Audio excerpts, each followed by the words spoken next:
Hi, Dr. Hop. We're here recording our video journal for you. Hi. Hold on, sorry. Identifying the need. So what do we think? Honestly, identifying the need, I would say that the biggest issue for us is really kind of determining where to find the diversity information on all of our websites. If you go to the diversity inclusion website, which you would logically think that's where the information would be at, it's pretty difficult to even locate. Let alone you would think that there would be some type of mission statement or something that is very Google accessible, I would imagine.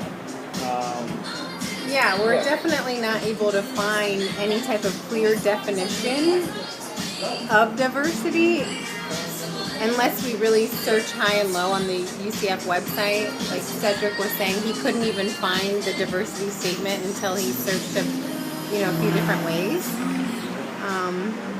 Thinking about the diverse needs of the external environment, making sure that there are adequate facilities for the disabled and various accommodations within the university itself for all of that as well. Safe spaces. Right, to be able to talk.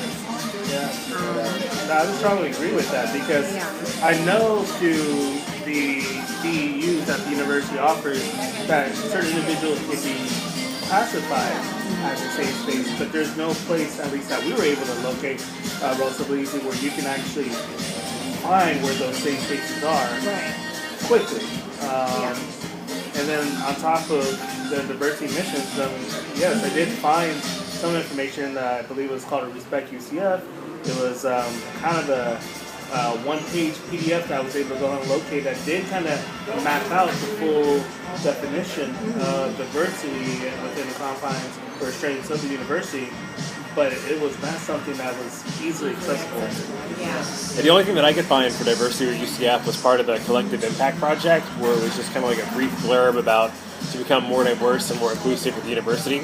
A quick Google search of USF pulls up their entire Office of Diversity and Inclusion website with an entire link of just all how they define diversity, how it's implemented within the university, and just a much better definition that we provide.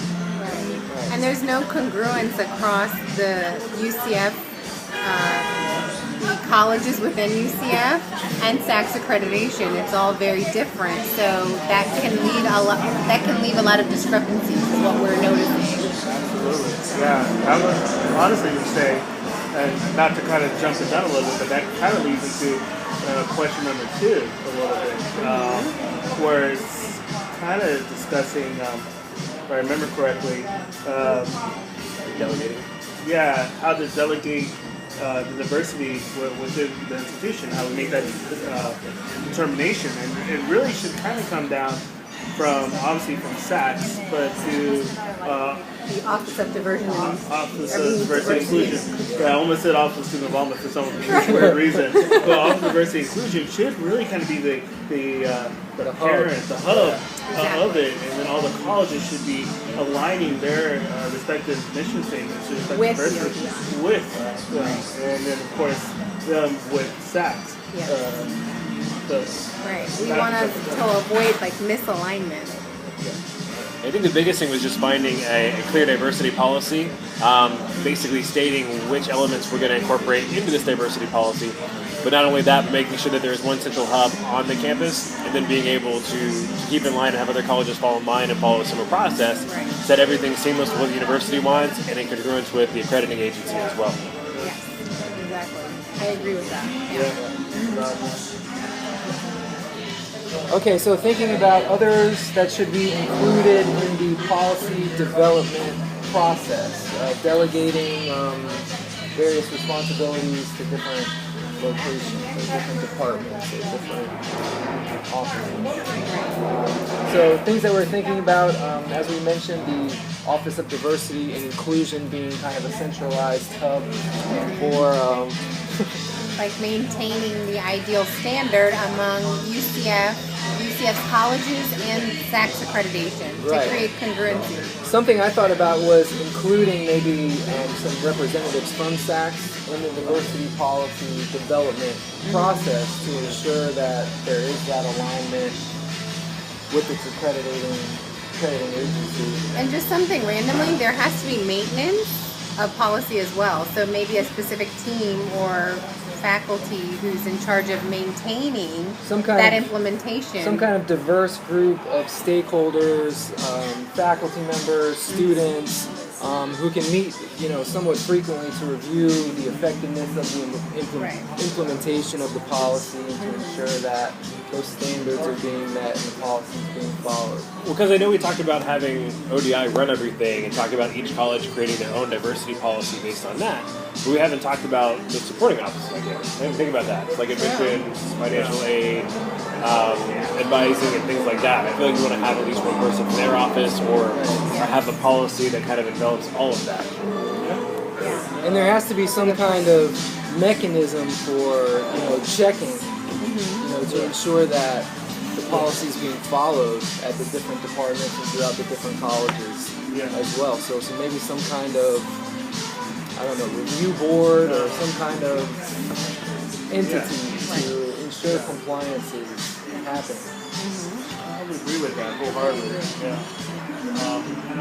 And continuing with different departments, services that we really didn't touch on. For example, at UCF, the MAS office, Multicultural Academic Support Services office, they're there to go ahead and assist with the diversity needs or academic advising needs of diverse student population. So that's pretty important. Something that I think that needs a lot of focus on is also in regards to the faculty and the staff side of things, in regards to maintaining retention and recruitment of a diverse staff and employment.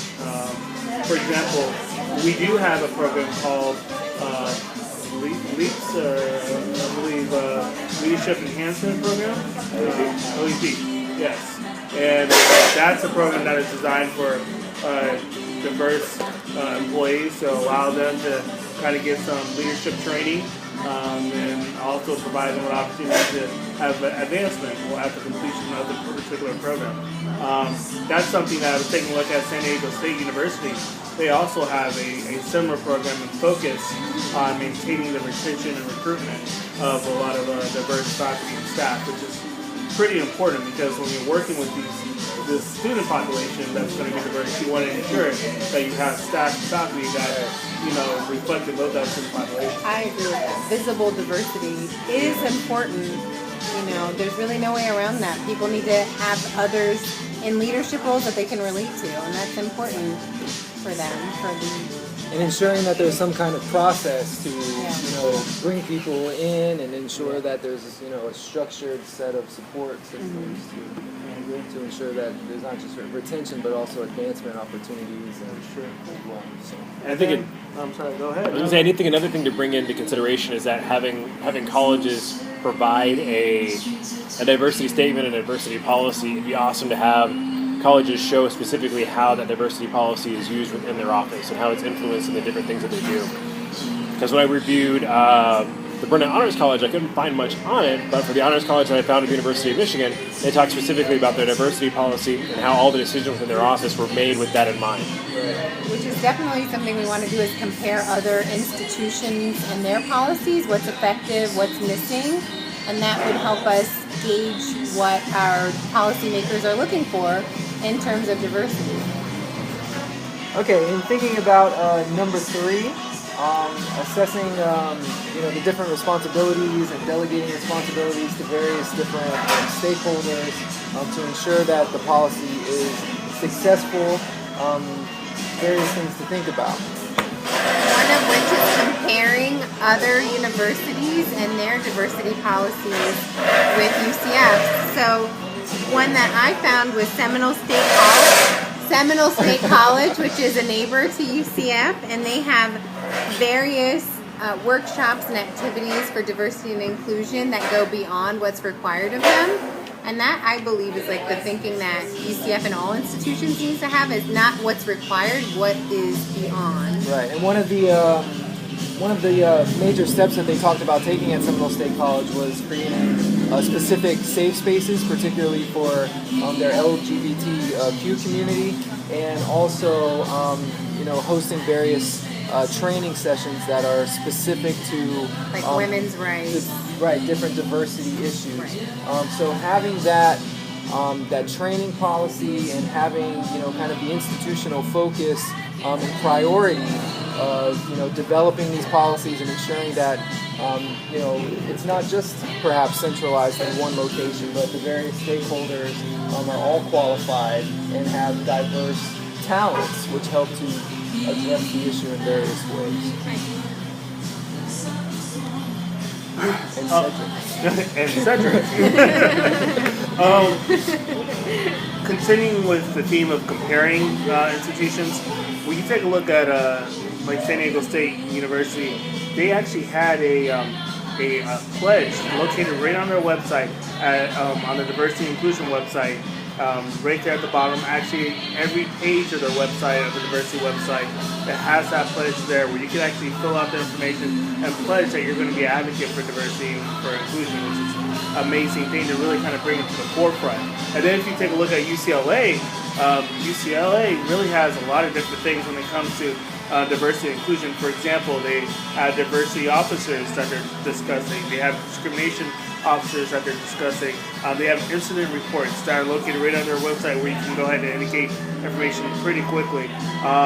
So those are things that I think that UCF could probably learn from to a certain extent, where people can report an incident, for example, that were to occur, and not have to hunt down a safe space to go talk to. And so it kind of ties back into the whole safe space situation.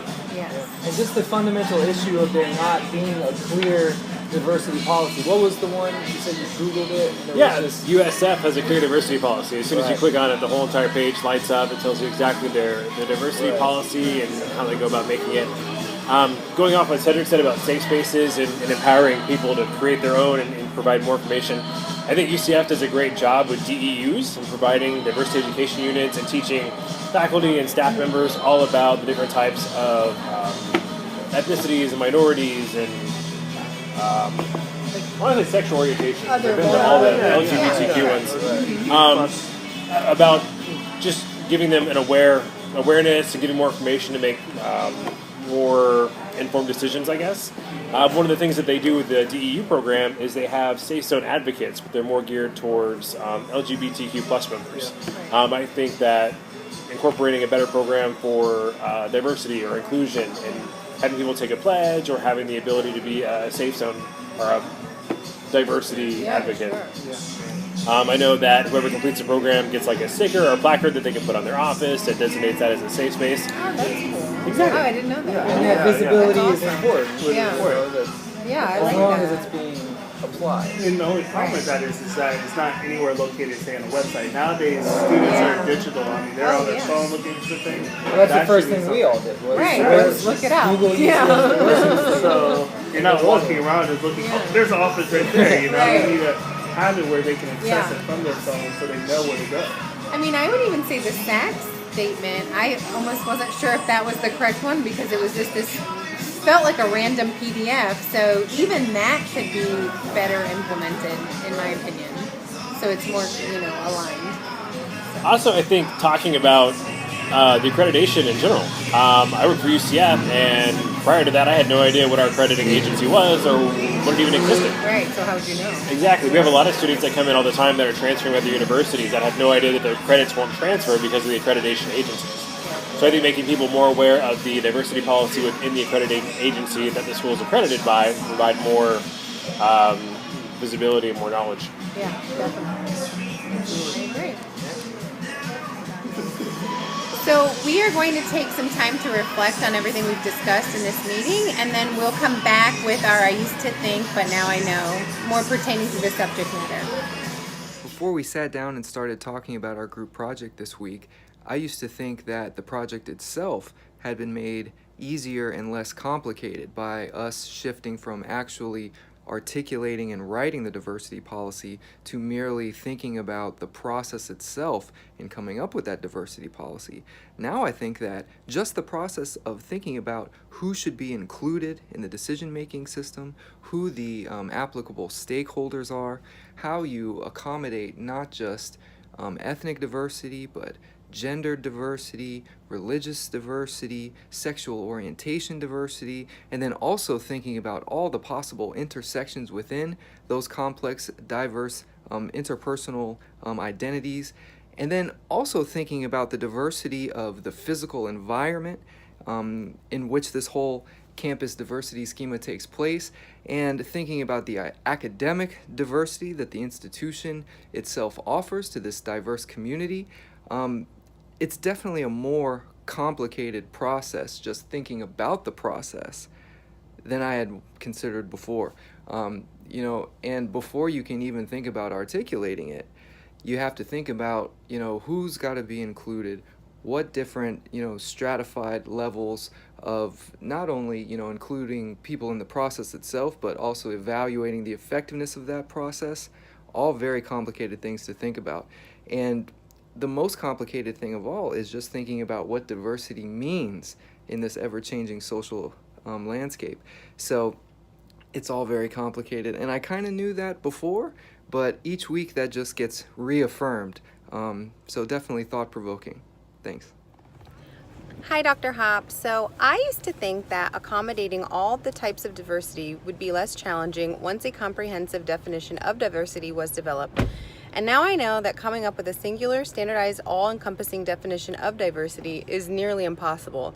And that's evident within the institution of UCF itself. There's no clear and concise definition of diversity, so how can there be a policy that addresses something that we cannot even define? So that's something I'm pondering over, and I find it to be very thought-provoking, and I'm just trying to come up with just a better understanding of how this can be possible as somebody that would be an officer helping policymakers.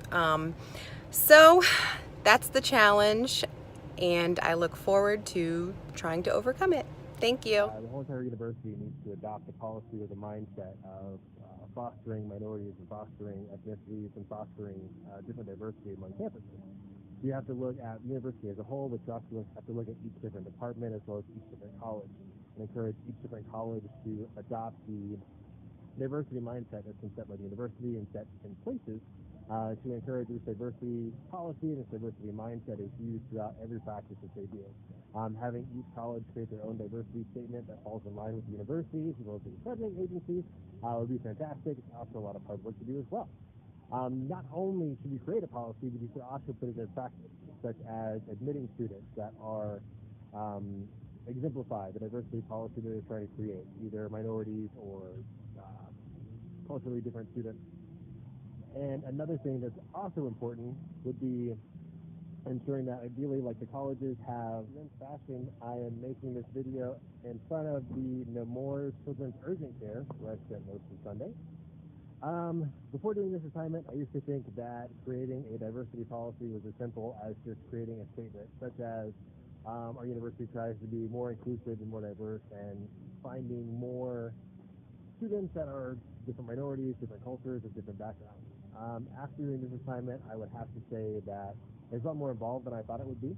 I feel like organizations and institutions would have to check with their accrediting agencies or with other agencies overseeing the university to ensure that they're following in line with the university's policies for diversity as well as ethnicity and minorities of different students.